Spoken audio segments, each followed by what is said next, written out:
11th class chapter journal part number 5 कुछ journal entries हम लोगों ने की थी। अब नेक्स्ट टॉपिक हम डिस्कस करने जा रहे हैं जो है हमारा डिस्काउंट या फिर छूट।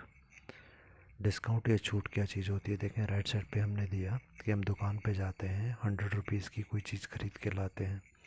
हम दुकानदार को बोलते हैं कि अंकल कुछ छोड़ दो, ठीक है। तो उन्होंने बोला अच्छा 20 रुपये कम दे दो, 20 रुपीज़ कम दे दो।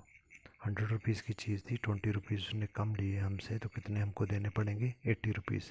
जो उन्होंने छोड़ दिए 20 रुपीज़ हमारे को, उसको हम बोलते हैं छूट, और इंग्लिश में उसको बोलते हैं डिस्काउंट। अपने डिस्काउंट वर्ड याद रखना है। डिस्काउंट का मतलब जो छूट दे दी जाती है। अगर हम सामान परचेज़ करते हैं, ख़रीदते हैं, तो हमारे को दुकानदार डिस्काउंट देगा। और अगर हमारी दुकान पे कोई ग्राहक आता है और वो हमसे पैसे छोड़ने को कहता है तो हम उसको डिस्काउंट देंगे, ठीक है। तो अब ये हो गया हमारा डिस्काउंट का मीनिंग। अब इसके बाद हम डिस्कस करते हैं कि डिस्काउंट हमारा दो टाइप का होता है। एक है व्यापारिक कटौती ट्रेड डिस्काउंट, और दूसरा है नकद कटौती कैश डिस्काउंट। अब दोनों का मीनिंग समझेंगे और उसके बाद में देखेंगे कि उसको अकाउंट्स की किताबों में कैसे लिखा जाता है। तो सबसे पहले हम डिस्कस करने जा रहे हैं व्यापारिक कटौती किस प्रकार की होती है।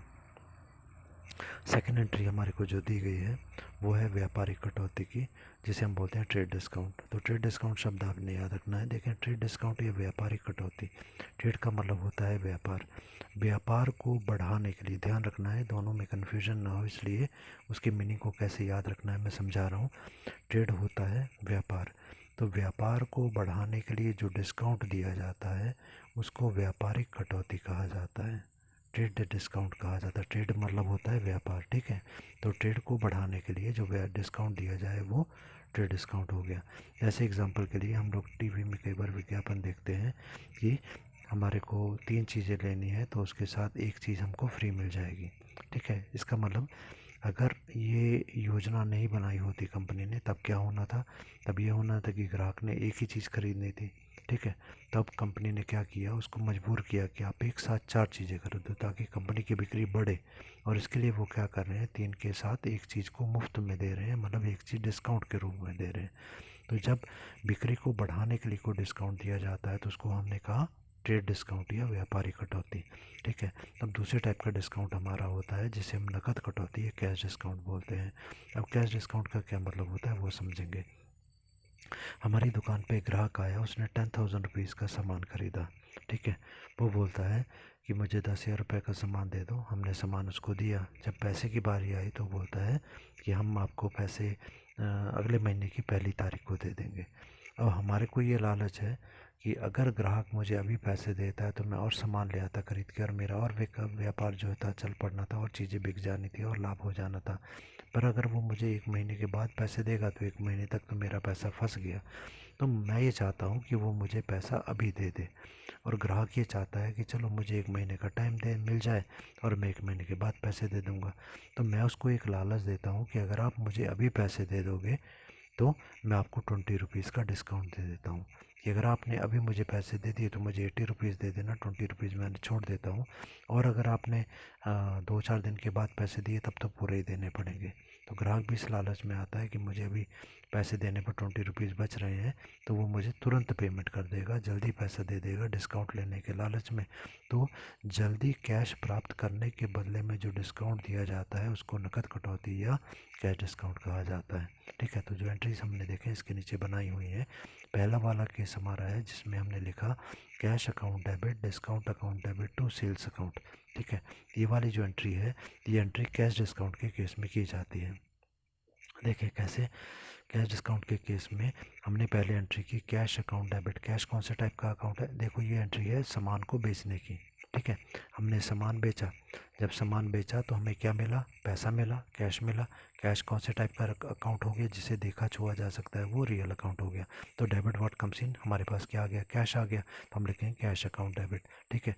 अब देखो हमारे पास एक दुकानदार, हम दुकानदार हैं, हमने सामान को बेचा। सामान को बेचने के बदले में ग्राहक ने बोला भाई 20 रुपये छोड़ दो, तो हमने 20 रुपये उसको बोला कि कम दे दो। अगर कोई व्यक्ति हमारे को 20 रुपये कम देता है तो उससे हमारे को हानि होती है। हानि होने के कारण ये बन गया नॉमिनल अकाउंट। और नॉमिनल अकाउंट का प्रिंसिपल होता है डेबिट ऑल एक्सपेंसेस लॉसेस, सभी हानियों को डेबिट में लिखना है। तो हमने डिस्काउंट को डेबिट में लिख दिया। एंट्री हमारी बनी cash account debit, discount account debit. पर हमने सामान बेचा तभी तो पैसा मिला। सामान हमने बेचा, सामान क्या हो गया, गुड्स। और गुड्स जब बेची जाती हैं तो उसके लिए सेल शब्द का प्रयोग करते हैं। अगर हमने गुड्स को बेचा तो credit what goes out, goods real account है, हम प्रिंसिपल लगाएंगे क्रेडिट व्हाट गोज आउट, जो जा रहा है उसको क्रेडिट करना है। तो हम सेल्स अकाउंट को क्रेडिट करेंगे कि गुड्स जा रही हैं। तो एंट्री हमारी बन गई cash account debit, discount account debit to sales account. Sale का मतलब सामान कितने रुपए का चला गया, 100 रुपीज़ का। कैश के सामने हमने 80 रुपीज़ लिखा क्योंकि वास्तव में जो कैश मिला वो 80 ही मिला। बाकी डिस्काउंट 20 रुपीज़ का था, हानि हमारे को कितनी होगी, 20 रुपीज़ की। तो कैश डिस्काउंट की स्थिति में इस प्रकार से एंट्री करते हैं। अगली एंट्री हमारी है cash account debit to sales account. भाई हमने कैश जो प्राप्त किया वो 80 रुपीज़ का प्राप्त किया, ये एंट्री है ट्रेड डिस्काउंट की। तो 80 रुपीज़ का कैश हमको मिला और सामान हमने 80 रुपीज़ का बेचा। यहाँ पर जो डिस्काउंट का अमाउंट था 20 रुपये, वो हम दिखाते ही नहीं है। पूरी एंट्री कितने की करते हैं, डिस्काउंट घटाने के बाद जो पैसा बचता है उसकी एंट्री करते हैं ट्रेड डिस्काउंट की स्थिति में। ठीक है, अब हम करते हैं नेक्स्ट टॉपिक, ट्रेड डिस्काउंट और कैश डिस्काउंट में क्या अंतर होता है। तो पहला पॉइंट दिया गया मीनिंग, अभी हमने समझा। अधिक मात्रा में माल को खरीदने के लिए दुकानदार हमको प्रोत्साहन देता है। It is given to motivate to purchase in the bulk quantity. ठीक है, अधिक मात्रा में खरीदने के लिए हमको लालच दिया गया कि 3 चीज़ें खरीदो, एक चौथी चीज़ फ्री होगी। तो उसको हम कहते हैं ट्रेड डिस्काउंट। और कैश डिस्काउंट में बोला कि एक निश्चित समय के अंदर अगर हम भुगतान कर देते हैं, मतलब पैसे दे देते हैं, तो हमें क्या मिलता है, cash discount. It's given to motivate for the prompt payment of the cash, कि हम जल्दी कैश की पेमेंट कर दें, इसलिए हमारे को कैश डिस्काउंट दिया जाता है। सेकंड पॉइंट है रिकॉर्डिंग या फिर लेखा करना। तभी हमने सेकंड पॉइंट में क्या देखा, इसका लेखा किताबों में नहीं किया जाता। देखो ट्रेड डिस्काउंट एरो मार्क किया है ना मैंने, कि ट्रेड डिस्काउंट जो है वहाँ पर हम डिस्काउंट की एंट्री नहीं करते, डिस्काउंट को अलग से नहीं दिखाते। It's not recorded in the books of account. जबकि कैश डिस्काउंट में बोला इसका लेखा पुस्तकों में किया जाता है, it's recorded in the books of account. पहली वाली एंट्री देखो, वहाँ पर एंट्री है ना, cash account debit, discount account debit, तो हमने डिस्काउंट लिखा। तीसरी नरेशन क्या है, आइटम क्या है हमारी, समायोजन या एडजस्टमेंट। मीनिंग समझना है आपने ध्यान से इनका। ठीक है, ये बोला गया ये डिस्काउंट बीजक या कैश मेमो में से घटाया जाता है। अब देखो बीजक या कैश मेमो का क्या मतलब है, फिर हम समझते हैं घटाए जाने का क्या मतलब हुआ। देखो जब भी हम सामान खरीदते हैं किसी दुकान से, तो नॉर्मली क्या होता है, दुकानदार एक हमारे को लिस्ट बना के देता है, भाई आपका ये सामान हो गया, इतने इतने पैसे हो गए। ठीक है, उसको सामान की लिस्ट को जो उसने बनाई, बिल जो बनाया, उसको हमने बोल दिया बीजक। ठीक है, इनवॉइस इसको इंग्लिश में बोला जाता है। और कैश मेमो का क्या होता है, अगर मैंने पैसे दिए तो उसने लिख दिया कि हाँ, बिल के ऊपर लिख दिया इतने पैसे मैंने प्राप्त कर लिए, अगर वो लिख करके दे देता है तो उसे हम बोलते हैं कैश मेमो। ठीक है, तो इसका मतलब ये है जो ट्रेड डिस्काउंट हमारा होता है, इसको हम कैश जो है बीजक के बिल में से घटाते हैं। तो क्यों घटाते हैं, देखो जिस वक्त मैंने सामान खरीदा उसी वक्त दुकानदार ने लिखा कि चीज़ें तो हम 4 दे रहे हैं, इसमें 3 चीज़ों के हमने पैसे लगाए, चौथी चीज़ फ्री है। ठीक है, तो अब इतने पैसे आप मुझे दे दो, उसने उसमें लिख दिया। तो यहाँ पर उसने बोला है this discount is deducted from the bill और द कैश मेमो। पर कैश डिस्काउंट की बात उसने बोली कि बीजक या कैश मेमो में से नहीं घटाया जाता, it's not deducted from bill और कैश मेमो। क्यों नहीं घटाया जाता, ध्यान से समझो। देखो जब हमने सामान ख़रीदा था दुकान पे जाके, उस वक्त हमने दुकानदार को बोला मुझे 10,000 रुपीज़ का सामान दे दो, उसने 10,000 का सामान हमको दे दिया। फिर उसने क्या किया, बिल बनाया कागज़ पे, बिल भी मुझे दे दिया। अब बात आती है पैसे की। ठीक है, तो मैंने बोला भाई ऐसा करो कि मुझे थोड़ा सा टाइम दे दो, मैं अगले महीने की 1 तारीख को आपको पैसे दे देता हूँ। ठीक है, अब दुकानदार जो है बोलता है कि अगर आप 2 दिन के अंदर मुझे पैसे दे देते हो तो मैं आपको 20 रुपीज़ का डिस्काउंट दे देता हूँ, पर 2 दिन के बाद अगर आप पैसे दोगे तो फिर मैं आप पूरे 100 रुपीज़ लूँगा। कहने का मतलब अभी दुकानदार को ये नहीं पता कि मैं कब उसको पैसे दूँगा। ठीक है, इसलिए अभी उसने बिल में से घटाया नहीं। वो कब घटाएगा, जब मैं कैश लेके उसके पास जाऊँगा ना, तो मैं केवल उसको 80 रुपये दूँगा, 20 रुपये कम दूँगा और बात ख़त्म। तो जब बिल बनाया गया था तब नहीं मालूम था कि डिस्काउंट ये मिलेगा कि नहीं मिलेगा, इसलिए बिल में से नहीं घटाया जाता। फोर्थ पॉइंट क्या है, उद्देश्य है ऑब्जेक्टिव। यहाँ पर डिस्काउंट का उद्देश्य क्या होता है, हम डिस्काउंट क्यों देते हैं ग्राहक को, ताकि बिक्री को प्रोत्साहन मिले। ठीक है, इंक्रीज़ हो जाए हमारी सेल, हमारी बिक्री बढ़ जाए। और क्या डिस्काउंट किया क्यों दिया जाता है, इसका उद्देश्य होता है शीघ्र भुगतान को प्रोत्साहित करना। It's object is to motivate the for prompt payment, ठीक है, ताकि हमारे ग्राहक जो है वो जल्दी से हमारे को पेमेंट कर दें, ठीक है। उसके लिए उन्हें प्रेरित किया जाता है। पांचवा पॉइंट दिया गया, इसको भी ध्यान से समझना है, तभी पॉइंट याद कर पाएंगे आप। नीतियाँ या पॉलिसीज़। अब बोला गया ट्रेड डिस्काउंट जो है कैसे दिया जाता है, किस नियम के अनुसार दिया जाता है। तो यहाँ पर हमने लिखा ये व्यवसाय की घोषित स्कीम के अनुसार दिया जाता है। It's given as per the scheme of a company. हम टीवी में जो विज्ञापन देखते हैं कि भाई 3 चीज़ें आप खरीदोगे, 3 साबुन खरीदोगे, उसके साथ एक साबुन फ्री, तो ये विज्ञापन टीवी में जो थी ये किसने दिया, ये विज्ञापन दिया कंपनी वालों ने। इसका मतलब है ये जो ट्रेड डिस्काउंट होता है ये कंपनी की तरफ से दिया जाता है। It's given from the company, ठीक है। और कैश डिस्काउंट की बात करें तो व्यवसाय की भुगतान संबंधी नीतियों का परिणाम है। तो कैश डिस्काउंट कौन देगा, वो दुकानदार जिससे कि हम सामान खरीद रहे हैं। तो उसने बोला कि भाई 2 दिन के अंदर अगर कैश दे दोगे तो इतना डिस्काउंट मैं आपको दे दूंगा। इसका वो डिस्काउंट कौन दे रहा है, वो दुकानदार दे रहा है जिससे हम सामान को खरीद रहे हैं, ठीक है। और ये क्यों दिया गया, भुगतान संबंधी नीति की, भाई जो आदमी हमारे को उसी दिन पैसे देता है उसको हम 20 रुपीज़ का डिस्काउंट दे देते हैं। ये हमारी दुकानदार की स्कीम होती है। नेक्स्ट टॉपिक पर चलते हैं। अगला टॉपिक हमारा है मिश्रित प्रविष्टि या कंपाउंड एंट्री, ठीक है। ध्यान से समझना है मिश्रित प्रविष्टि या कंपाउंड एंट्री क्या होती है। देखो कंपाउंड एंट्री या मिश्रित प्रविष्टि का मतलब होता है एक एंट्री हमने जो की परंतु उसमें 2-3 एंट्रियाँ एक साथ शामिल हो जाती हैं तो उसको हम कंपाउंड एंट्री बोलते हैं, ठीक है। जिसमें एक ही एंट्री में एक से ज़्यादा एंट्रियाँ हो जाएं उसको कंपाउंड एंट्री बोला जाता है। एक से ज़्यादा एंट्री का मतलब है डेबिट साइड पर एक से ज़्यादा एंट्रियाँ हो जाएं या क्रेडिट साइड पर एक से ज़्यादा एंट्रियाँ हो जाएं। कैसे बनती हैं देखो ध्यान से समझेंगे। पहला पॉइंट हमारे को दिया गया, देखो एग्जांपल हमने लिया bought goods for cash ₹500। Bought शब्द BUY बाय से बना है, बाय का मतलब होता है खरीदना। हमने चीज़ें खरीदी 500 रुपीज़ की। अब इसकी जर्नल एंट्री बनाते हैं। देखो जब हमने चीज़ें खरीदी तो चीज़ें मतलब गुड्स हमारे पास आई, और चीज़ें जब खरीदी जाती हैं उसको हम बोलते हैं परचेजेस, ठीक है। तो गुड्स हमारे पास आई, गुड्स कौन से टाइप का अकाउंट है, रियल अकाउंट, और रियल अकाउंट का प्रिंसिपल है डेबिट व्हाट कम्स इन, ठीक है। तो परचेजेस अकाउंट डेबिट। पर उसने बोला गुड्स परचेज फॉर कैश, ठीक है जी, कैश पर चीज़ें खरीदी। जब कैश पर चीज़ें खरीदी इसका मतलब हमने चीज़ें खरीदी तो कैश दिया होगा, कैश दिया तो कैश रियल अकाउंट है, और रियल अकाउंट का प्रिंसिपल है क्रेडिट व्हाट गोज आउट। तो जा रहा है उसको हमने कलेक्ट करना है, तो एंट्री हमारी बन गई purchase account debit to cash account 500 रुपये, ठीक है।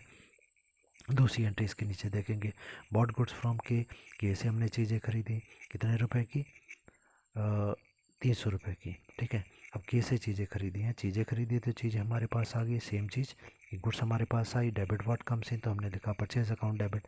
पर कैश दिया नहीं, यहाँ पर के से खरीदी इसका मतलब उधार पर खरीदी, ठीक है।